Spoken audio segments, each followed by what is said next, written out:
নারায়ণগঞ্জের সিদ্ধিরগঞ্জে ডিএনডি খালে গোসল করতে নেমে নিখোঁজ দুই কিশোরের মরদেহ উদ্ধার করা হয়েছে। মঙ্গলবার সকালে ভাসমান অবস্থায় তাদের মরদেহ উদ্ধার করা হয়। নিহত কিশোরেরা হলো সিদ্ধিরগঞ্জের চৌধুরীবাড়ি ভূঁইয়াপাড়া এলাকার জাকির হোসেনের ছেলে মনিরুল এবং ৬ নম্বর ওয়ার্ডের মুনলাইট এলাকার মিজান শিকদারের ছেলে শুভ।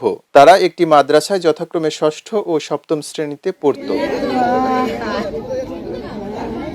স্থানীয়রা জানায়, সোমবার বিকেলে গোদনাইল এলাকা দিয়ে ডিএনডি খালে গোসল করতে নামে কিশোর মনির ও শুভ।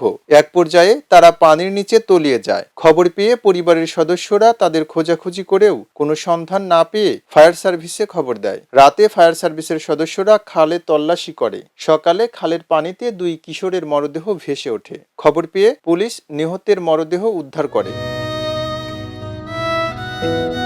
নিহতের স্বজনরা জানায়, দুপুরে মাদ্রাসার পরীক্ষা শেষে মনিরুল ও শুভসহ আরও কয়েকজন বন্ধু মিলে নাভানা মাঠে ফুটবল খেলতে যায়। খেলা শেষে বিকেলে 5 বন্ধু মিলে বার্মা স্ট্যান্ড নয়াপাড়া এলাকার 1 নম্বর সেতুর পাশে ডিএনডি লেকে গোসল করতে নামে। গোসল শেষে 3 বন্ধু বাড়িতে ফিরে এলেও মনিরুল ও শুভ আর ফিরে আসেনি। পরিবারের সদস্যরা রাতভর খোঁজাখুঁজি করেও তাদের কোনো সন্ধান পাননি।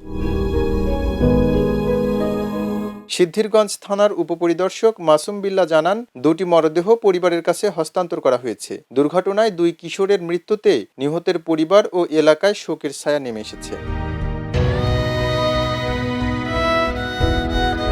খবরের কাগজ, নিখাত, নির্ভীক, নিরপেক্ষ।